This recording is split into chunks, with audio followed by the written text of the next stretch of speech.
లాయర్ని పిలిచి కోర్టుకు లాగాలని చూస్తారా? నా తరపున వాదించి గెలిచేవాళ్లు ఎవ్వరూ లేరనేగా ఈయన ధైర్యం. కోర్టు చుట్టూ ఎవరు తిరుగుతారనేగా ఈయన ఉద్దేశం. చూద్దాం అసలేం కొర్లు పెడుతున్నారో తెలిస్తే వాతకి దిగొస్తారో రాతకి దిగొస్తారో తెలుస్తుంది. వీణ్ణేమో లోకం తెలియకుండా పెంచాను, వాడికేమో అసలు వ్యవహారమే తెలియదు. ఇక దానికేమో పెత్తనమే తెలియదు. ఇక స్వర్ణ గోడ మీద పిల్లి, దానికి దాని పుట్టింటి వాళ్ల మీదే కాని ఇటు లేదు. అది వీడి తప్పే.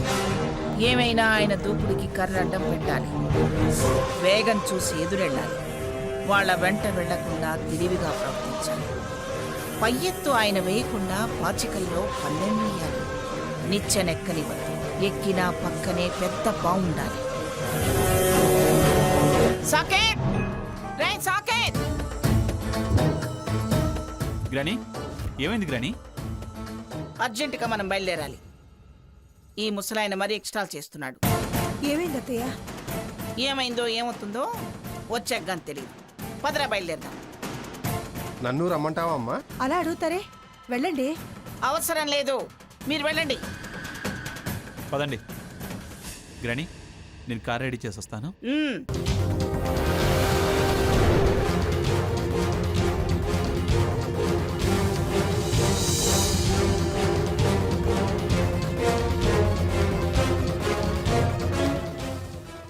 గ్రాని, అసలు ఏమైంది?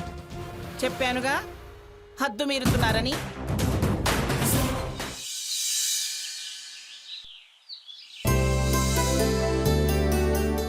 నీ పని నువ్వు చూసుకో, నా సంగతి నీకెందుకు? బాబాయ్ గారు కాఫీ తీసుకోండి. తప్పు ఒక్కటి బాబాయ్.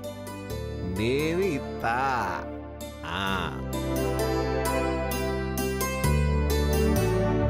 బాబాయ్ గారు, పెద్దవారు, మీకు చెప్పేంత దాన్ని కాదు గాని ఇదంతా అవసరం అంటారా? అవునండి, అభిమానాలు దెబ్బతింటే దూరం పెరుగుతుందేమోనని భయం వేస్తుంది. మాట కట్టువే కాని పిన్నిగారు ఒక్కొక్కప్పుడు మంచే చేస్తారు. దాని సంగతి నీకు తెలియదమ్మా. దాని మాట సాగాలని మంచి చేస్తుందే కాని మనకు మంచి చేయాలని కాదు, జాలిపడి కాదు. ఎవరో ఎదురు తిరగనిదే అసలు దాని తప్పేంటో అది ఆలోచించదు. అది కాదు బాబాయ్ గారు, ఇలా పంతాలకు వెళ్లేగా శారద గారు అలా తన సంసారం వదులుకొని మీ అందరికీ దూరంగా బతకాల్సొచ్చింది. శారద చాలా మంచిదమ్మా. దీని పంతం పెత్తనం తన ఆత్మాభిమానాన్ని దెబ్బతీశాయి. అందుకే ఆస్తులు లెక్క చేయకుండా తన బతుకు తాను బతకటానికి వెళ్ళిపోయింది. ప్రతి తరానికి ఇది ఆనవాయితీ కాకూడదనే నేనిప్పుడింత పట్టుదలకు పోవాల్సి వస్తుంది. వీళ్ళు ఇప్పుడు ఆస్తి కోసం కాదు, శారదలాగా వీళ్ళు ఎవరు లేకుండా ఎందుకు బతకాలి? అప్పుడంటే విషయం నాకు తెలిసేలోపే చేయి దాటిపోయింది. ఇప్పుడు నా ముందే వీళ్ళు ఒంటరి పోరాటం చేయటం చూస్తూ నేను ఊరుకోదలుచుకోలేదమ్మా. రండి సార్, రండి. నమస్కారం జడ్జి గారు. నమస్కారం లాయర్ గారు, కూర్చోండి.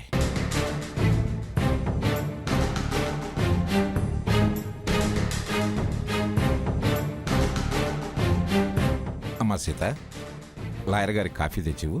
వద్దండి జడ్జి గారు, ఏమిటి విషయం? కేసేమిటి? పిలిచింది చెప్పడానికే కదయ్యా, ఎందుకంత తొందర? ముందు కాఫీ తాగండి, తర్వాత మాట్లాడుకుందాం. మాట్లాడుతూ మధ్యలో తాగొచ్చు కదా. తాగాక మాట్లాడితే విషయం మీదే శ్రద్ధ పెట్టొచ్చు కదా. జడ్జి గారితో మేమేం మాట్లాడగలమండి? జడ్జీలు వాదనలు వినటమే గాని మాట్లాడరు. మాట్లాడేదల్లా లాయర్లే. తీసుకోండి. తీసుకోండి.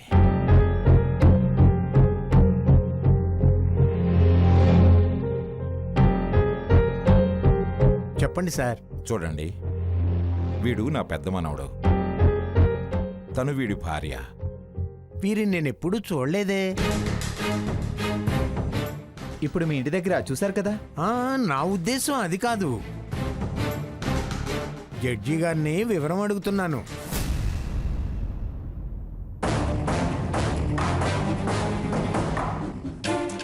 లాయర్ గారు, టూకీగా చెప్తాను వినండి. మా అబ్బాయి ఆనంద్కి శారదనే ఆవిడతో ముందే ఓ పెళ్లి జరిగింది. అహంకారాలు ఆత్మాభిమానాల మధ్య పొసగక తను వీడిని చంకనేసుకుని ఎటో వెళ్ళిపోయింది. ఆ తర్వాత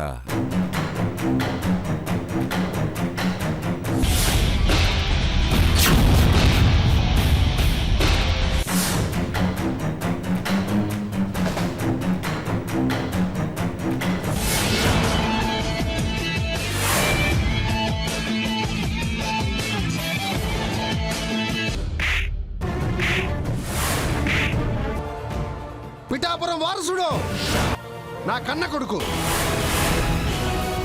నా మాట వినరా సకేత్ సకేత్.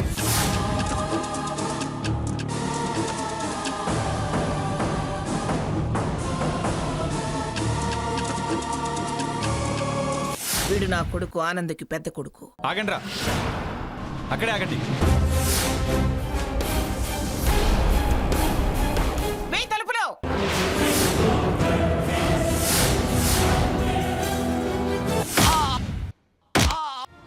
నాకు నేనుగా వస్తుంటే నీకెందుకురా భయం?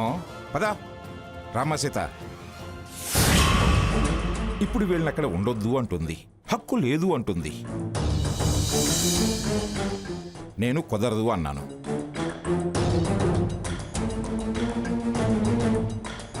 ఇప్పుడు దాని మీద యుద్ధం మొదలైంది. అందుకే వీళ్ళకి న్యాయం చేయాలన్నది నా ఆలోచన.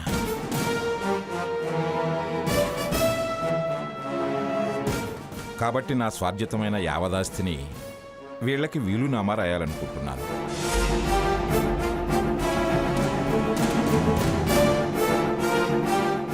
అలాగే ఆ ఇల్లు కూడా నా పేరు మీదనే ఉందండి. దాన్ని కూడా వీళ్ళకే అప్పగించాలనేది నా సంకల్పం. అందుకే వారంలోగా నా అనుమతి లేకుండా ఇంట్లో ఉన్న వారందరినీ ఖాళీ చేయమని నోటీసులు పంపండి. ఎందుకు ఖాళీ చేయాలో అందులో వివరంగా రాయండి. ఖాళీ చేయకపోతే వాళ్లకున్న హక్కులేమిటో వివరిస్తూ వారంలోగా సంజాయిషి ఇవ్వమని చెప్పండి. ఫ్యామిలీ మ్యాటర్ కదా, కోర్టుకు అవసరం అంటారా?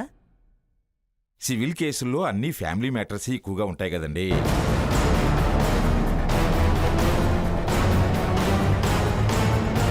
అయినా కేసు అప్పగిస్తుంటే మమ్మల్ని సలబరుస్తూ సజెషన్స్ ఇస్తారేమిటండి? నువ్వు లాయర్వా, సైకాలజిస్టువా? ఏమయ్యా పెద్ద మనిషి, ఏమయ్యా పెద్ద మనిషి, ఏమయ్యా పెద్ద మనిషి.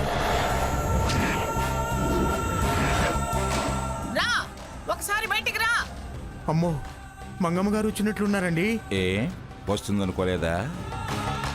నాకు తెలుసయ్యా, అది వచ్చి తీరుతుందని. నువ్వు ఊదే ఉంటావని. సరే పద.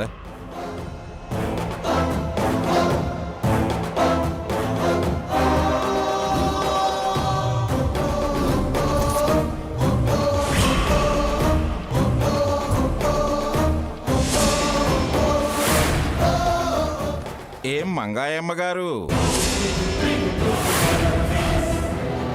మళ్ళీ ఎందుకు వచ్చారో? మీరు లాయర్ని ఎందుకు పిలిపించారు? నేను నిన్ననే చెప్పాను కదా, నోటీసులు అందుకోవడానికి రెడీగా ఉండమని. కల అన్నావు కదా, ఆ కలను నిజం చేద్దామని. భ్రమలు తొలగిస్తానన్నాను కదా, మాట నిలబెట్టుకుందామని.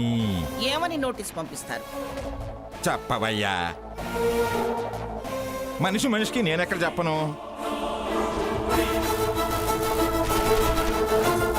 అయినా కక్షిదారులకు ముందే నేను విషయం చెప్పడం ఏమిటి?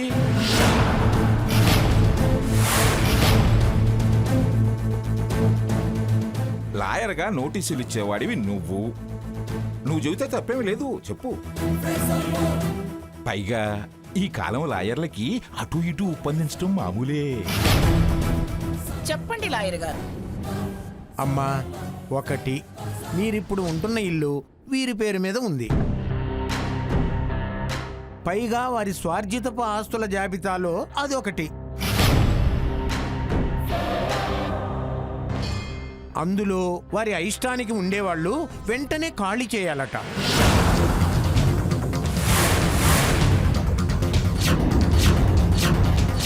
అలా లాయర్ నోటీసులు పంపమన్నారు. నేను పంపటం, ఆ తర్వాత వకాల్తా కేసులు షరామామూలే.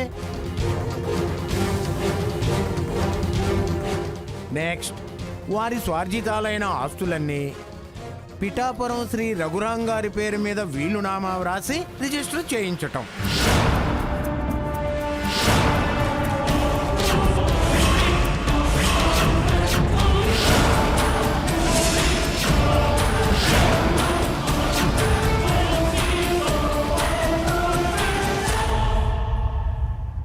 లాయర్ గారు, చెప్పిన పని చేసేవాడు పాపం ఆయన ఎందుకు అరుస్తావు? నీ అరుపులకు భయపడి ఆయన వృత్తిదోహమే చేయడు. ఆయనకి కేసు, క్లయింట్స్, క్యాష్ ముఖ్యం. నువ్వు వెళ్ళవయ్యా. నోటీసులు ఎప్పుడు పంపమంటారు? వచ్చాంగా, మా చేతికే ఇవ్వు. నేను ఫోన్ చేసి చెప్తాలేవయ్యా, నువ్వు వెళ్ళు. ఇదిగో ఎదురుగా ఉంటే ఇలాగే అరుస్తుంది, అందితే కరిసినా కరుస్తుంది. నువ్వు వెళ్ళవయ్యా బాబు, వెళ్ళు. నమస్కారం అమ్మా.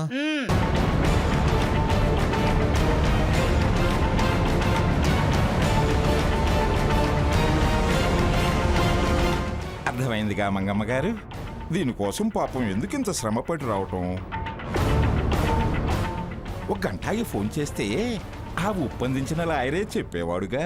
నేను విషయం తెలుసుకోవడానికి రాలేదు.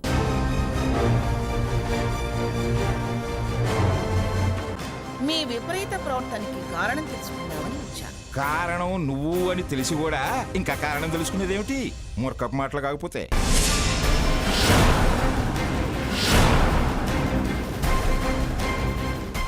ఎందుకు ఇలాంటి పరువు తక్కువ పనులు చేస్తున్నారు మీరు? కోర్టుకెక్కి కుటుంబ పరువు ప్రతిష్టలు బజారు పాలు చేస్తారా? జడ్జిగా పనిచేసిన వాళ్ళు చేయాల్సిన పనేనా ఇది? జడ్జిగా చేశాను కాబట్టే రూటు తెలుసు, అందుకే ఆ రూట్లోనే నడుస్తున్నా. అయినా మాకేం పరువు ఉంది? థర్డ్ క్లాసు మనుషులం, లెవెల్ తక్కువ వాళ్ళం, స్టేటస్ లేని వాళ్ళము, తెలివి తక్కువ వాళ్ళము. మాకింతవరకే ఆలోచించడం తెలుసు మంగమ్మ గారు. అతి తెలివితేటలు ప్రదర్శించకండి. మీ స్వార్జితమైతే ఎవరికీ వాటాలుండవా? కట్టుకున్న దాన్ని నా వాటా నాకుంటుంది, నా హక్కు నాకుంటుంది. పిచ్చి మంగ తయారు. మనం నిజం మాట్లాడుకుందామా? మీ స్వార్జితమైతే ఎవరికీ వాటాలుండవా? కట్టుకున్న దాన్ని నా వాటా నాకుంటుంది, నా హక్కు నాకుంటుంది. పిచ్చి మంగ తయారు. మనం నిజం మాట్లాడుకుందామా? ఇన్కమ్ ట్యాక్స్ ఎగ్గొట్టడానికి ఎవరి బతుకులు వాళ్ళవని, ఎవరి ఆస్తులు వాళ్ళవని, ఎవరికి ఎవరితోనూ సంబంధాలు లేవని ఎప్పుడో మనం లిఖితపూర్వకంగా రాసి కోర్టు నకళ్ళు జతపరిచి మరీ ప్రభుత్వానికి సబ్మిట్ చేశాం, గుర్తులేదా? సో నో రైట్, నో వాటా. ఏదున్నా నా తదనంతరమే. అందుకే ఆ వీలునామా. అప్పట్లో సిటీ సెంటర్లో వాల్యూ ఉన్న భూములన్నీ నీ పేరును పెట్టారు, ఊరవతల ఉన్నవి నా పేరును పెట్టారు. ఇప్పుడు మీది ఓల్డ్ విశాఖ అయింది, నాది న్యూ వైజాగ్ అయింది. నా ప్రాపర్టీస్ వాల్యూస్ అన్నీ పెరిగిపోయాయి. వివరంగా అర్థమైందా శ్రీమతి పిఠాపురం మంగమ్మ గారు? ఇంతే సంగతులు చిత్తగించవలను. ఇట్లు తమ విధేయుడు కాని పిఠాపురం జగన్నాథం రిటైర్డ్ జడ్జి.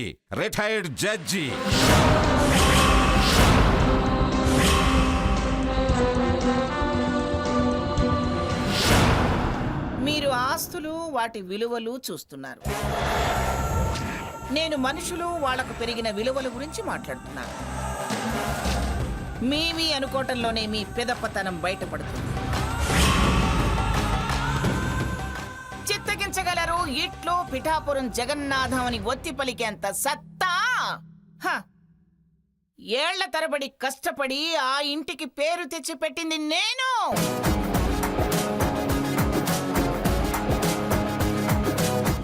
ఆ ఇంటి పేరు రాష్ట్రంలోనే పెద్ద పెద్ద పేరున్న ఇంటి పేర్ల సరసన చేర్చింది నేను. అది మర్చిపోయి నన్నే వెక్కిరిస్తున్నారే.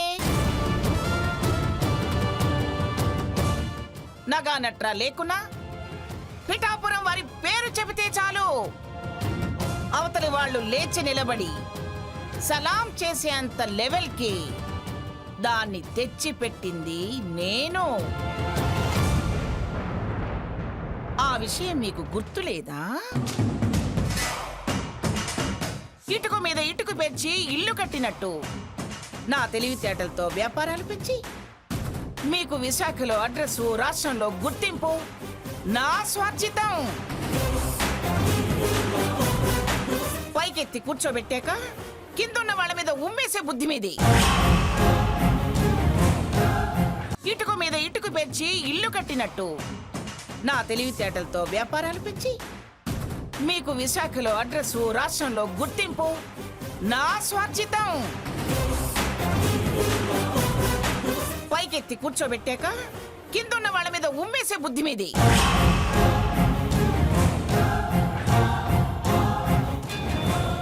నేను మా నాన్నగారు లేకపోతే చెట్టు కింద ప్లీడర్లా నల్లకోటికి గుండీలు లేకుండా నలిగిన కాగితాలు చేతిలో పట్టుకుని వేల మందిలో ఒక్కరిగా మిగిలిపోయి ఉండేవాడు. మిమ్మల్ని ప్రత్యేకంగా ఎవరూ గుర్తించేవారు కాదు. అది నా భిక్ష అన్న విషయం మీరు మర్చిపోయారా?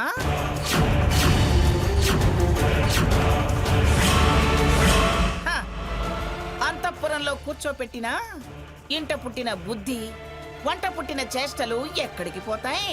అలాగా? మరి నాకు బుద్ధి లేకపోతే మీ నాన్న వెతుక్కుంటూ వచ్చి నా కాళ్ళు కడిగి మరీ నిన్నిచ్చేందుకు చేశాడే. మీ బుద్ధి లాంటిదని తెలియక మర్యాదగా చెప్తున్నాను.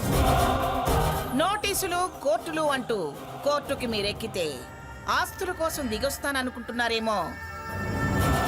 రానుగాక రాను. నాకు నా పేరు ముఖ్యం.